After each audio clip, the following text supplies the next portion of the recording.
Hi, everybody. Coming to you live and in color. It's autumn now. Things are starting to cool down. Temperaments are starting to cool down. The weather's starting to cool down. The pace of things is starting to mellow out a little bit. And thank God, not a second sooner. I've been experiencing some turmoil at work. Being in a patient-focused career, I feel like all of my energy, all of my compassion, all of my, resources are going to other people. And, that's a surefire recipe for burnout, which is what I'm experiencing at the moment. So, I wanted to come to you guys today with an offering of self-care. I have a list here of things that I want to discuss regarding different ways we can care for ourselves and ways that we can adjust the speed of things as we ease into like the coziest season of all, fall and winter, where you get your snuggly pajamas, your fluffy socks, and just relax a little bit. And,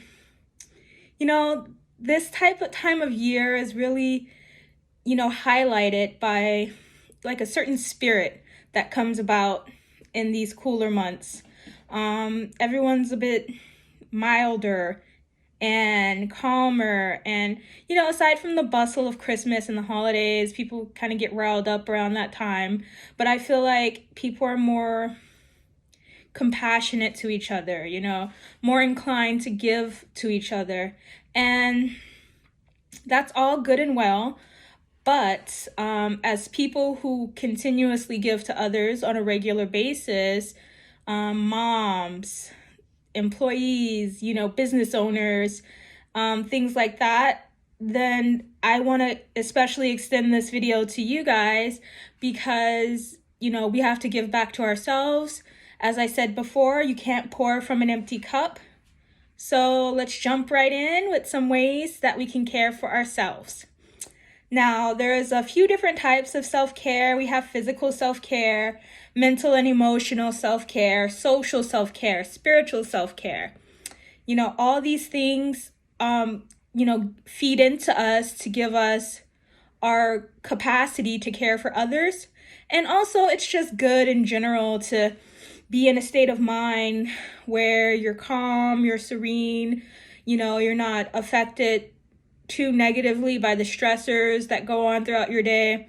Because for me, for instance, when I got into a state of burnout, the smallest things would just irritate me, and I wasn't equipped to deal with those stressors. I was just kind of in survival mode the whole time. So all these are going to be good tips for us to deal with our stressors, to feel that inner sense of well-being. And when I say well-being, being is who we are. Well-being means that we are well within ourselves. It's a state of mind, it's a state of spirit, and being well inside means that we're well taken care of, we're well nourished, we're well just cared for, whether that's by someone else or primarily ourselves. So jumping right in, physical self-care. The main things you can do to care for yourself physically is sleep, exercise, and nutrition.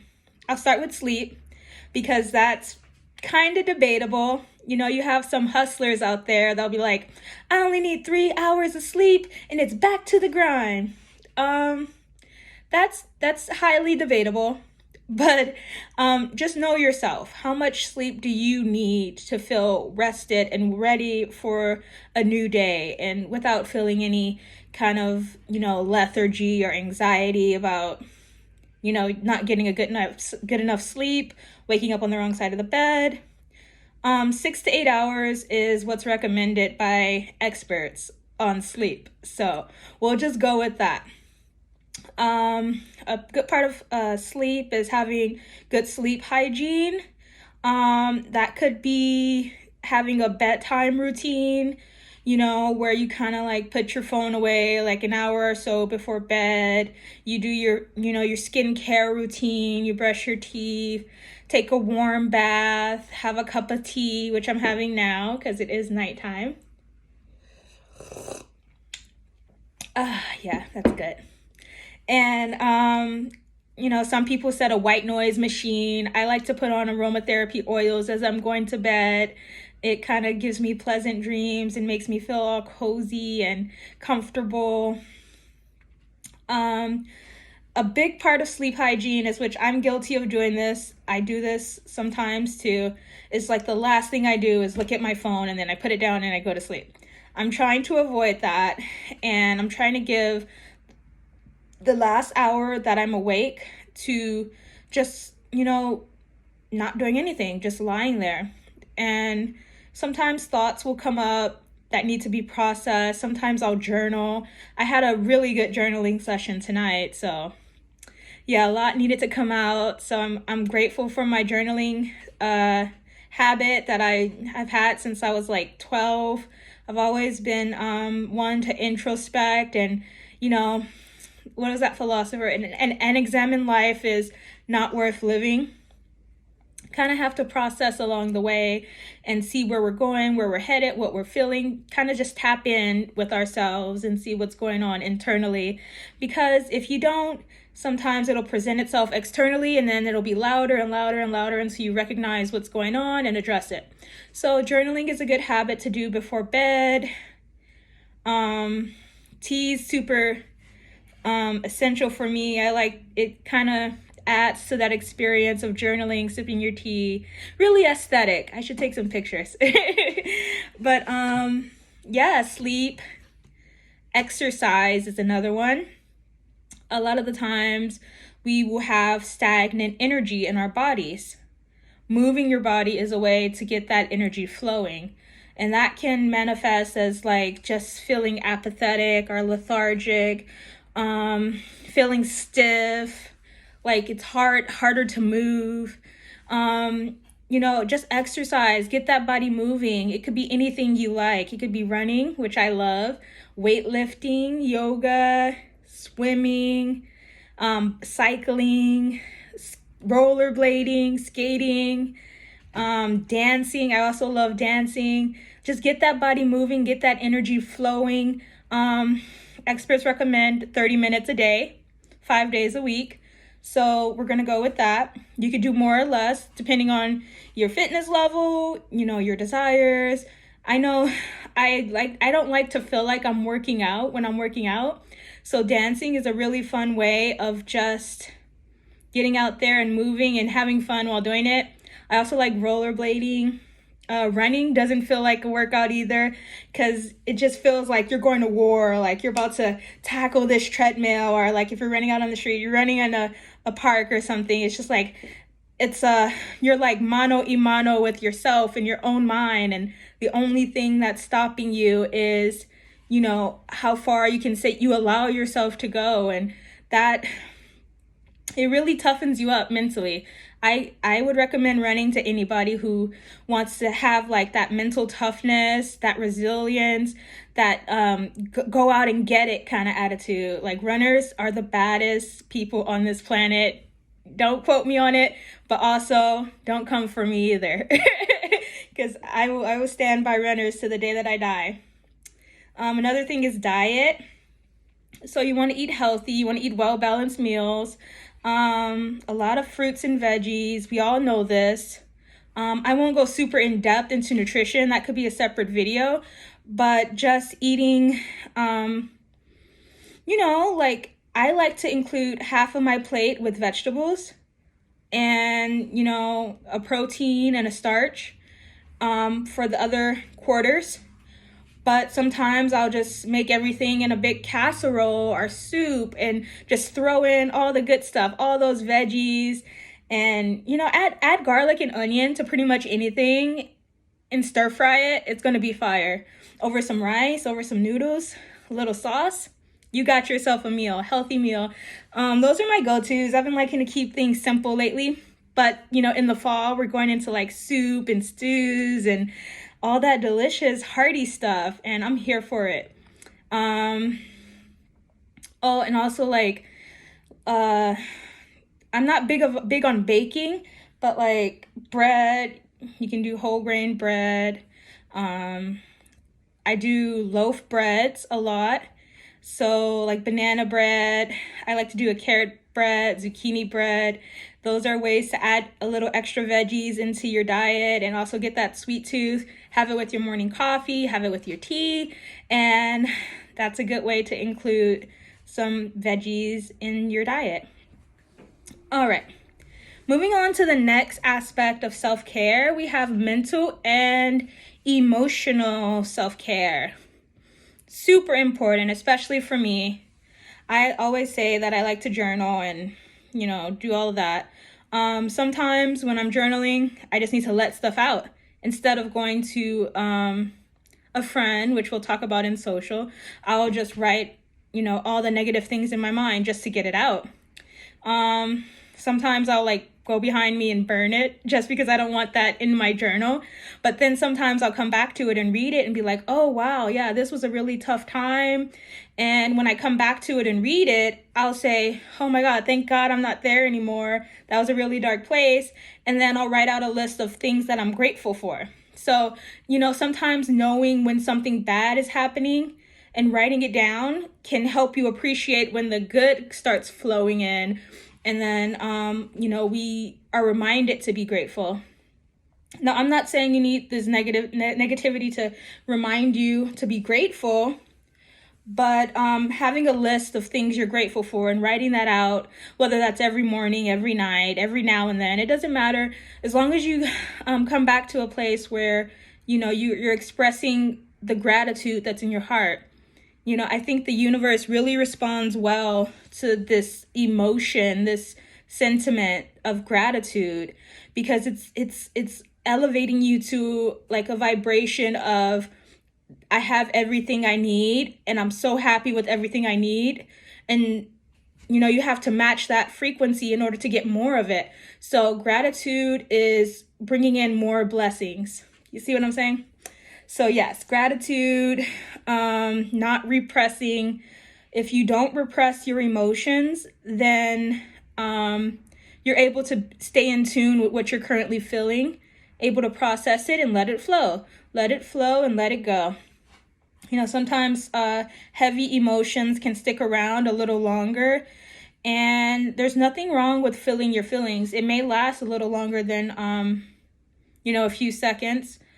But as long as we're processing them, kind of sinking into them and feeling them, then we're able to honor, our humanness. We as humans, we feel a certain way for a reason, If we feel defensive, are we being attacked? Are we experiencing something internally that's triggering us?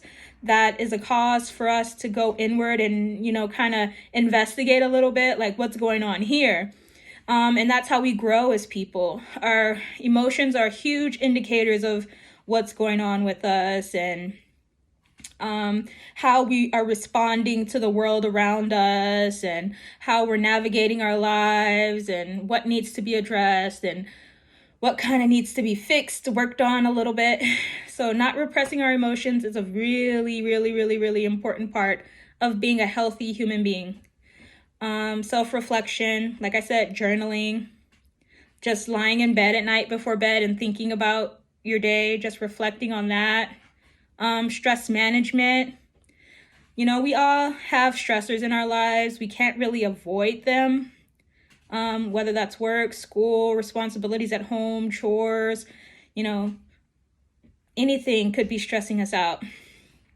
How we deal with that is crucial to our well-being moving forward. So things that I like to do to manage my stress levels is I like to take warm baths, or as my kid says, hot scalding baths. He thinks my baths are so hot, and everyone thinks I take really hot baths, but it just feels warm to me. But I like to take hot baths with like aromatherapy oils. I like to exercise a lot, whether that's just gentle stretching or it could be just doing chores around the house, and then I'll feel the vibe and then start like doing some squats or like doing some push-ups, and just little bits here and there can help you like relegate that stress, and it's good. Another thing that I like to do is drink tea, especially calming teas, herbal teas like lavender, chamomile. I have a nice little blend that I put together with valerian, skullcap, lemon balm, catnip even. It sounds like it's for cats, but humans can consume catnip too, and it's very relaxing and calming. Vervain, kava. Can you tell I get stressed a lot? I know all these herbal remedies for stress. I also have a few tinctures. The reason I know all of this is because I have a pretty low stress tolerance. So in my line of work, it's constantly coming at me. So I have to know these things in order to function. And then at this point that I'm at now, where I'm burnt out, it's like, okay, we got to call a code. We're 50 cc's of vervain stat. And that's how it is right now, where I'm just kind of like intensive care on myself at the moment. So yeah, you could do herbal remedies. Other people like different kind of herbal remedies, but I won't go there because I no longer imbibe, so we'll leave that one out. It's also good to have emotional outlets, such as hobbies or interests that you might like. I like reading, I like rollerblading, I like crafting and art journaling. So, emotional outlets, writing poetry, writing a song, playing music, dancing. I think I said dancing. Dancing, whatever you enjoy doing that allows you to like be in the present and just flow with your emotions, that's good. Keep doing that. All right, social self-care is next. When I was younger, I used to be a bit of a social butterfly, where I just like go out expending all this energy, socializing with other people, going to clubs, partying. But I no longer do that. I'm much more mindful of my energy and how I'm spending my time. I don't like to give so much of myself if I haven't spent quality time with myself. So if I haven't nurtured this kind of state that I like to be in, of like serene calmness, equanimity, if I don't feel that, then I won't socialize. If I feel kind of like something's bugging me, or if I feel irritable, then I'll say, hey, let me sit this weekend out to kind of take care of me. And I try to do that. But social self-care can be like spending quality time with good quality people that have your back. Like, it's nothing worse than being around someone that you feel a certain way about, and you just hang out with them just because. Like, especially if you're in a situation where you're kind of irritable, you don't want to be around people that kind of trigger that further. So good people that you can count on, that have your back, family, friends, things like that. It's good for stress. It's good for your mental health. And it's a good mood booster to be around people like that. And last but not least is spiritual self-care. Now, spiritual self-care is very important. As the Bible says, we fight not against flesh and blood, but principalities. So that could mean something that's like energetic. It could be a vibration. It could be, negative forces attacking you through different emotions. So always armor up. Put on the full armor of God before you go out. I'm a Christian, so that's what I say. But there's a lot of other ways to practice spiritual self-care. You can express your emotions. You can meditate, mindfulness practices such as meditation, Tai Chi, Zenful walking, prayer, quiet time, whatever you want to call it, that feeds your spirit. It's also very soul renewing and rejuvenating to give back. Volunteer work, you could go to a soup kitchen. Me, I like to volunteer at races because I love being part of the running community. So I'll like volunteer to go help out at a marathon and like cheer other runners on. And just watching them go through the motions of competing in a marathon is just so thrilling to me. I love it. And I'm sure they get good energy when they hear us like on the corner cheering. So that's what I love to do to give back. I also like spending time with my elders. So, you know, people in general who are, you know, always forgotten about in mainstream society. Like elderly people, sick people, those are the ones that need us most and the ones who are often, you know, slip between the cracks and forgotten about. So that's where I like to spend my time helping. But it's up to you what you want to do, whatever you're interested in. You can go to a community garden and work on the garden there, tend to the land. That's very soul renewing. Take your shoes off, do some earthing while you're there. And then just having a strong sense of faith, whatever that may be. It may be faith in yourself. It may be faith in a higher power. It may be faith in a good attitude, you know, just having a good attitude. You can put some stock in that, you know, no matter what, I'm always going to try to be positive, like, or whatever your attitude, whatever your stance on life is, put some stock in that, you know, your morality, your ideals. Have faith in something that is outside of yourself, or it could be within yourself, something that's bigger than you, could be your higher self, something that nourishes your spirit that way. Now, this video is getting a little long, but I am going to wrap up with saying that self-care is super important.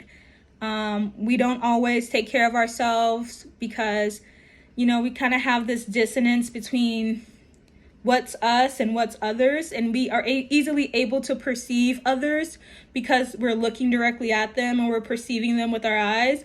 But, you know, when you really slow down and start to perceive yourself and kind of get rooted in who you are as a person, you realize that you're worthy of that same amount of care, that same amount of compassion that we give others, the same amount of courtesy and respect and honor that we give to others that we love. We deserve that too. So, super important. I hope you guys take some of these tips and advices to heart and can implement them in your daily life. If you watch the video to the end, go ahead and tell me which one of these you're going to implement today. You can literally start any of those today. So let me know.